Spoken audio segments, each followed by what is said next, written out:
Eu sou a Carolina Barreto e estamos aqui no Vozes Responsáveis. Nesse bloco, eu vou entrevistar o Guilherme Minsen, zootecnista, diretor da FAEPA, leiloeiro rural e o gaúcho mais conhecido do Pará. Bem-vindo ao Vozes, Guilherme. Obrigado pelo mais conhecido do Pará. É sempre um prazer a gente estar falando do que gosta, do que trabalha e principalmente no que a gente aposta. Quantos anos de Pará, Guilherme? Me conta. 41 anos de Pará. É bastante, né? Devo ter chegado criança, não sei. E me fala nessas suas andanças, né, como leiloeiro, como técnico e como amigo de muitos produtores também, o que você me conta? Quais são as maiores dores e os maiores amores do pecuarista aqui no estado? O estado do Pará é um estado que traz tudo para você. Na minha área, na parte de zootecnia, traz tudo que você precisa de um bioma para produzir com qualidade, produzir o ano inteiro. Isso nós não encontramos em outros biomas por aí. Então já começa uma grande mudança. Você vem do Sul, me formei na Universidade Federal de Santa Maria, no Rio Grande do Sul, onde você tem diversas limitações dependendo da estação do ano. Aqui não. Aqui você tem um bom trabalho o ano inteiro. Então essa é a primeira mudança que você tem, uma mudança bastante positiva. Nós temos dentro dessas coisas benéficas algumas coisas extremamente importantes quando você começa a conhecer esse cluster, essa verticalização dela. Então você aqui não pode perder para ninguém trabalhando com búfalo, porque você tem um melhor clima, você tem melhor área. A piscicultura, você não vai ter nunca o peixe hibernando, você vai ter sempre o peixe produzindo. E aí vem todos os vegetais, a base de tudo, né? Então, quando você consegue entender solo, planta, animal dentro de um bioma equilibrado, tudo ali leva a você ter melhores resultados. Com iluminação, com sol, você tem uma hipófise mais ativa, você vai ter ciclos mais estáveis, você vai ter uma parte da produção muito melhor, então isso te conquista. Essa Amazônia te conquista, ela te ajuda em tudo. Por outro lado, você tem que entender ela. Você tem que, óbvio, respeitar, entender e saber que aquele potencial que ela te dá, que é extraordinário, ela tem que ser entendido e não só respeitado, compreendido numa forma de produção. Sem dúvida, acho que muita chuva e muita umidade é o sonho de qualquer produtor, né?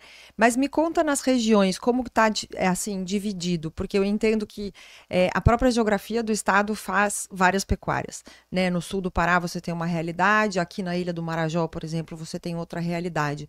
Como que está essa divisão, assim, esses setores produtivos dentro do mesmo estado? Esse é um erro que quase todos cometem. Primeiro a gente fala Amazônia. Pô, mas qual Amazônia, cara pálida? Mesmo falando Pará, em qual do Pará? A Federação da Agricultura trabalha com 10 unidades bem diferentes aqui, com 10 centrais, onde tem vários sindicatos rurais ali reunidos. Não tem nenhuma parecida com a outra, muito diferente. Você tem a área que você citou agora, do Arquipélago Marajoara, junto com o Baixo Amazonas, você tem o Nordeste Paraense, você tem uma área Bragantina, você tem o Sul do Pará, que já é uma pecuária muito parecida com a que nós conhecemos no Centro-Oeste, a pecuária mais envolvida, enfim, são várias regiões. Em todas elas você encontra área, em todas elas você encontra muita área preservada. O Pará tem 64% da sua área preservada, ou seja, 64%. O restante que sobra você trabalha só em 20%. Então você tem muita área preservada e uma área para trabalhar que ainda é grande, ainda é maior que o Paraná, só em área produtiva. Então, você tem dentro desses biomas e dentro dessa geografia, você entender que as ruas são rios. E esses rios, como a própria música diz, esse rio é minha rua, ele desemboca em baías. Sim. E essas baías tudo gigantescas. Nós empurramos o oceano quase 200 quilômetros para dentro com a força do maior rio do mundo, do rio Amazonas. Ou seja, é um potencial de água doce extraordinário. Fora isso, as chuvas. Nós estamos em época, agora aqui terminando a época das chuvas, mas mesmo assim com um índice pluviométrico muito grande. E também temos um subsolo rico em água. Nós temos aqui os maiores lençóis freáticos também. Então, tudo que se precisa para produzir hoje, primeira coisa, o pessoal ia citar água potável. Pronto, resolvemos esse assunto. Segundo, nós temos que entender que ela tem ciclos, ou seja, não vai chover sempre a mesma coisa. O Marajó vai ter um período seco, um período de cheias, e saber trabalhar nesses períodos. E aí quem entendeu isso, e quando a agricultura começou a entender isso, aí ela deu show. Deu show, né? Produzindo 3 safras de arroz, tendo algumas culturas como o dendê, como o próprio vários citros que nós estamos trabalhando com laranja sem conhecer as pragas, nós temos a melhor produção de cacau, ou seja, você... O café está chegando aqui também. Mas muito mais ainda essas culturas nativas daqui. O café também entrou pelo Pará naquela época, mas quando você pega cacau, você pega dendê, você pega uma frutinha chamada açaí, né, que domina todos aqui, que conquista todos, quando você tem isso aí, você diz, olha, palmáceas aqui, ninguém pode produzir igual a nós. Quando você ter forrageiras mesmo, todo mundo produz bastante. E a partir disso, solo, planta, animal, quais são os animais que neles melhor se adaptam. Nossa experiência toda vem dentro da Embrapa. Eu vim da UEPAI de Bagé para o Cepatu da Embrapa daqui, Centro de Pesquisa Agropecuária do Trópico Úmido, para me especializar numa área de bubalinocultura, que depois expandiu para outras áreas, mas principalmente em búfalo, que é a nossa paixão. Sim, e o pirarucu também, né? O pirarucu é outro exemplo, assim, que dentro da piscicultura é algo aí, a gente vai falar muito nele, vai se falar muito nele. A Amazônia é muito rica, né? É muito diversa. Eu entendi recentemente, vindo do Marajó, né?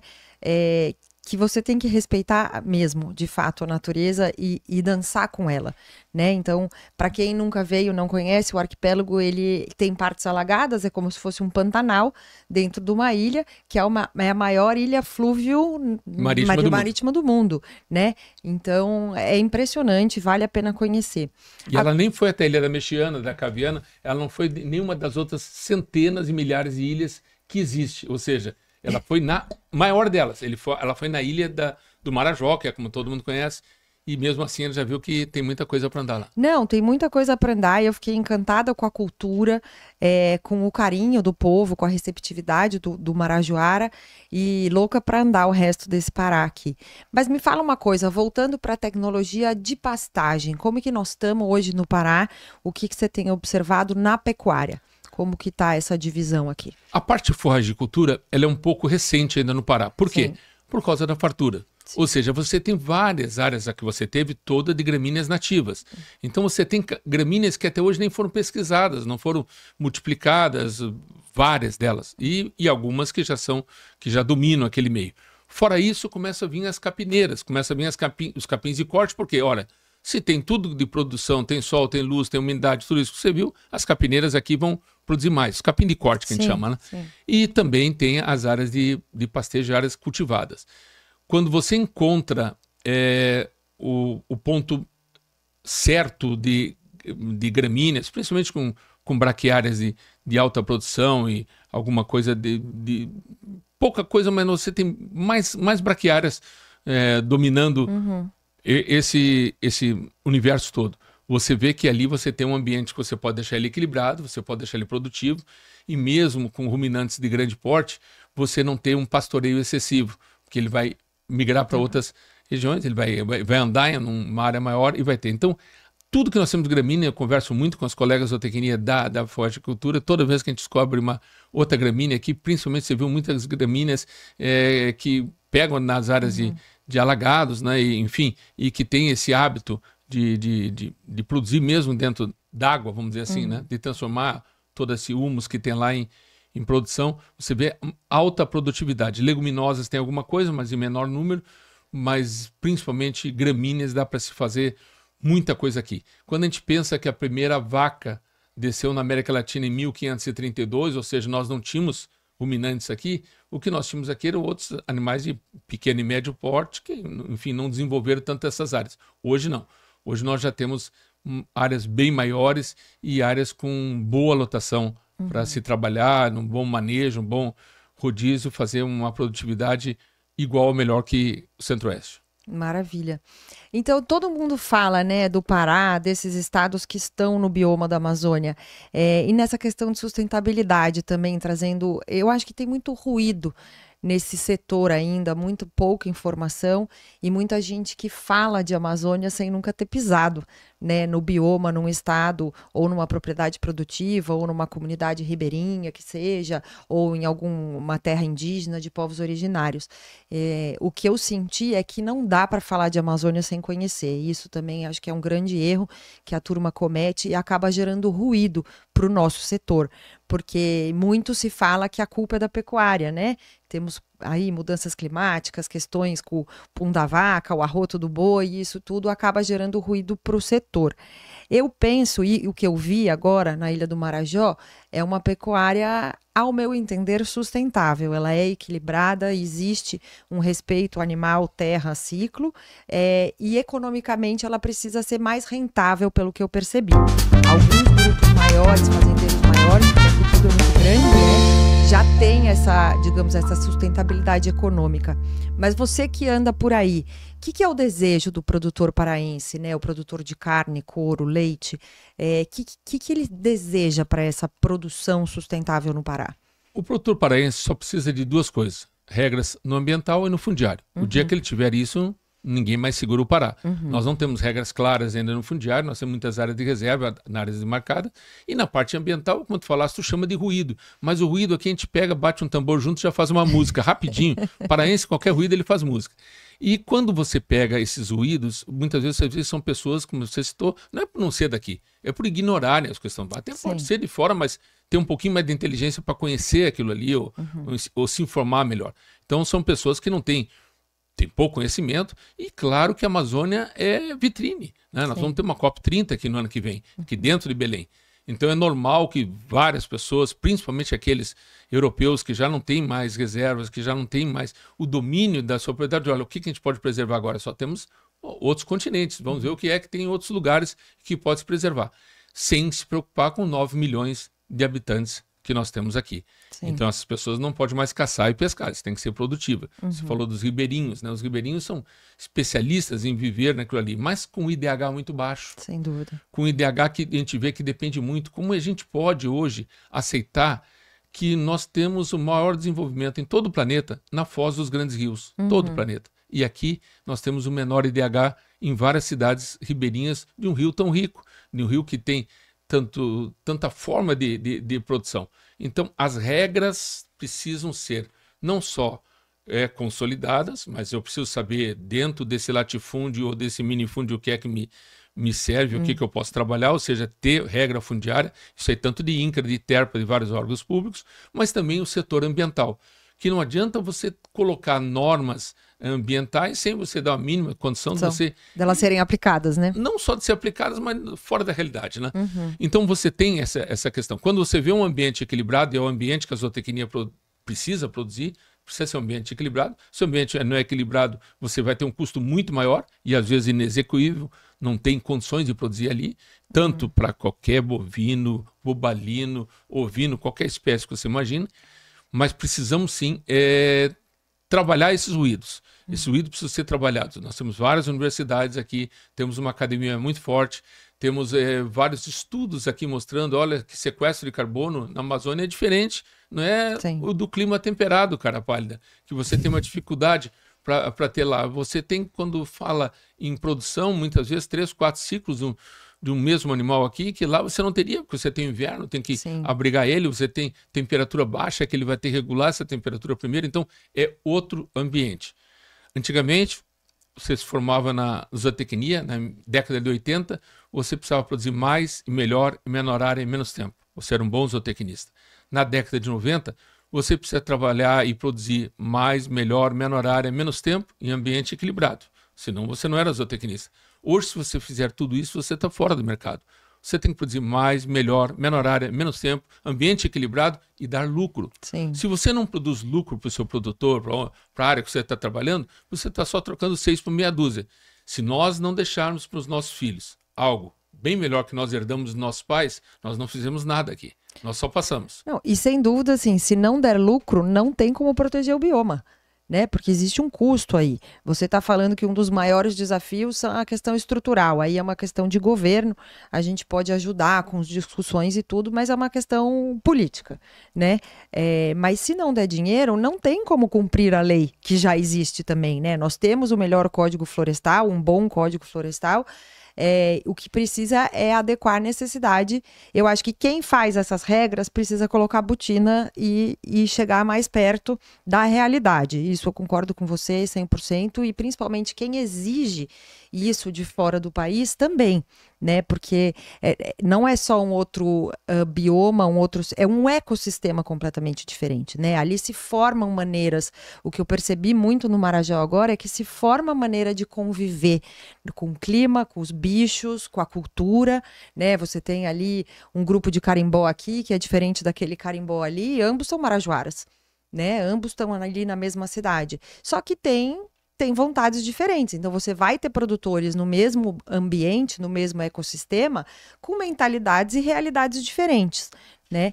O que a gente quer trazer para vocês aqui, Guilherme, e aí eu queria saber a sua opinião também, a Produzindo Certo está oferecendo para 300 produtores aqui no Pará uma assistência socioambiental, né? Para fazer um diagnóstico dessas propriedades e trazer luz, né, para esse ambiente, para esse ecossistema, de como estão essas propriedades, para depois definir as melhorias baseadas em boas práticas e como ganhar mais, né, produzindo certo para se ganhar mais. Eu acho que quanto mais entendimento em gestão hoje em dia, já que as exigências são tantas, maior o índice de sustentabilidade dessa propriedade. E aí nós estamos chegando, né, muito, muito bem recebidos por você, pela FAEPA, pela SEDAP, pela SEMAS, enfim, pelos órgãos responsáveis aqui, mas queria a tua percepção desse serviço de assistência técnica ao produtor, como que a gente pode ajudar o Pará a elevar esse status produtivo, porque eu concordo com você, acho que não tem para ninguém, né, com as condições de clima que vocês têm aqui, e vontade, pelo que eu vi também até agora, foi muita vontade de mudar esse cenário para uma coisa mais efetiva, mais valorosa para o próprio produtor. Produzindo Certo sabe que miséria e pobreza não preserva nada. Não tem sustentabilidade em miséria e pobreza. Então nós temos que começar a trabalhar o homem que aqui trabalha, que vive, ele como peça fundamental, e essa população amazônica, essa população que conhece muito bem, que sabe o manejo de animais, que sabe o manejo como a gente falou, do açaí aqui, sabe colher um açaí, sabe trabalhar com búfalo como ninguém, eles têm um conhecimento extraordinário da região, muitas vezes até perdido. Então, primeira coisa, miséria e pobreza não tem condições de você pegar e pedir para aquela pessoa não ser sustentável. Ela vai consumir o que aparecer na frente e da forma que tiver. E vai matar para comer, né? É a realidade. Com certeza. Por outro lado, como aqui tudo é novo, foi mais recente a colonização aqui, nós temos condições bem melhores. Por quê? Os frigoríficos mais novas e melhores plantas estão aqui na região. Foram os últimos frigoríficos que se instalaram, já com melhor tecnologia. Quando você vê o rebanho daqui, é um rebanho que está chegando com tecnologia de IATF, inseminação, coisa que já foi normal. Você já tem uns passos à frente que nós não tivemos nas regiões onde nós tínhamos a pecuária de origem, vamos falar assim. Uma genética mais apurada também. Uma genética mais apurada, porque já foi trabalhando mais com IATF, mais com inseminação, mais com ponta de rebanho na parte genética. Tem um terceiro fato também, que para cá vieram muitos técnicos de fora, veio muita gente aqui, não só a Embrapa, não só as academias, muita gente colocar já o que conhecia de tecnologia lá fora, vieram aqui trabalhar. Nós temos polos aqui muito importantes, como é Santarém, Paragominas, Marabá, Redenção, enfim, vários polos de alta tecnologia. Juntando tudo isso, eu te digo com sinceridade, nós temos que hoje sentar para conversar, ver qual é a região que nós vamos trabalhar, qual é o polo que nós vamos trabalhar.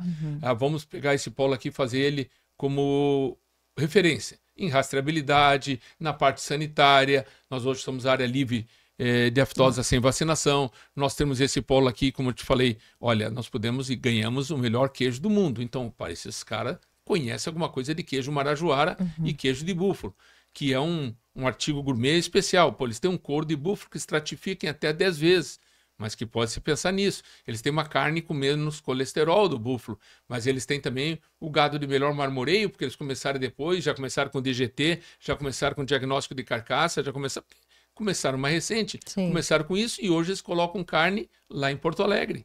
Então vamos observar esse pessoal aqui, que eles estão nos mostrando alguma coisa.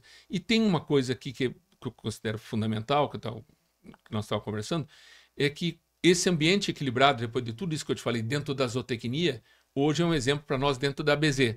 A Associação Brasileira de Zootecnia analisa de todos os biomas o bioma amazônico de uma forma totalmente diferente dos técnicos que aqui trabalham. Eu estou falando de todas as universidades, né? Não é só de Belém, não. E esse final de semana nós estávamos em Paragominas, estávamos discutindo com colegas de lá, com várias tabelas nutricionais, energia, de proteína, que precisa ser modificada até no balanceamento de ração. Quanto é que esse animal tem de consumo aqui? Ou seja, é uma outra zootecnia. É uma zootecnia tropical. É uma zootecnia que tem não só avançado muito e tem várias respostas. Tropical e úmida, né? Tropical e úmida. Mas esse tropical, quando a gente fala, principalmente em questão, nós estamos próximos aqui à linha do Equador, ela dá alguns exemplos extraordinários. Eu trabalho numa ilha, a ilha da Mexiana, contra a costa do Marajó, bem longe onde você estava. A linha do Equador passa no meio da ilha. E você vê todas as espécies que migram ali pousarem, né? Todas as aves, principalmente. Então, você pousa lá por quê? Porque tem fartura de alimento. Quando você vê uma espécie nativa, o jacaré de lá é o jacaré-açu. Ele é maior, ele se desenvolveu mais. Por quê? Porque tinha alimento melhor. Isso aí com todos. Por que lá tem o pirarucu? Por que lá não se desenvolveram os lambaris? Vão fazer uma... Porque lá tinha uma condição autóctone já da região de muito maior. Tudo que você vê na Mexicana, eu tenho um amigo meu que é apaixonado para Mexicana, falando, uma ilha de 70 mil hectares no meio oceano, com tudo tem que ser analisada, tem que ser pesquisada, tem que ver o que é que eu posso fazer para não atrapalhar, para não errar, para não atrapalhar. Então, e copiar o que dá certo. E não chegar lá com uma ideia mirabolante que você aprendeu no... Não vou citar o nome do programa, mas o programa de domingo de manhã, e aí você quer aplicar aquela questão. Isso aí é uma questão de bom senso, uma questão técnica e uma questão que nós precisamos conversar bastante, dentro da academia e aqui fora. Quando chega qualquer trabalho para nos ajudar, é muito bem-vindo. Produzindo Certo aqui, até porque o nome Produzindo Certo é o que a gente procura. Mas a gente está sempre aberto para conversar. Sim. Vamos trocar ideia, vamos conversar, porque talvez uma dica qualquer que não é nossa, não, mas que veio de um peão, veio de uma pessoa, um produtor lá que já trabalha há bastante tempo. Eu tô falando de uma ilha para ti, mas eu não tenho 1, 2, 3 retiros que trabalham igual. Cada retiro se trabalha diferente, porque um retiro tem um fenômeno de maré diferente, aquele outro retiro seca mais rápido, esse aqui tem água doce até esse período, esse aqui é a canarana, que nós temos aqui canaranas maravilhosa, ela produz uma quantidade que eu não vou conseguir nem comer, ter pastoreio para comer toda aquela canarana, enquanto a outra lá eu sei que quando começar a baixar ela já está mais seca. Eu tenho lagos internos, sei que aquele lago interno na seca vão ser vitais para mim, mas eu tenho que conhecer. Tem que conhecer, tem que andar, tem que ir. Porque senão você acha que está produzindo certo e às vezes não está. Eu gostei muito disso que você falou, né? Conhecer e estudar para não atrapalhar, porque a natureza ela é soberana. Professora. E nesse bioma, eu acredito que se sobressalta, né? Justamente pelas condições rápidas de recuperação, né? Das plantas e tudo mais. Então eu agradeço, Guilherme, a sua participação nesse Vozes Responsáveis. Esse é o nosso primeiro bloco, vamos ter outros blocos. E agradeço também, em nome de toda a equipe nossa de campo, a hospitalidade com que o paraense nos recebeu, né? Os paraenses gaúchos e os paraenses nativos.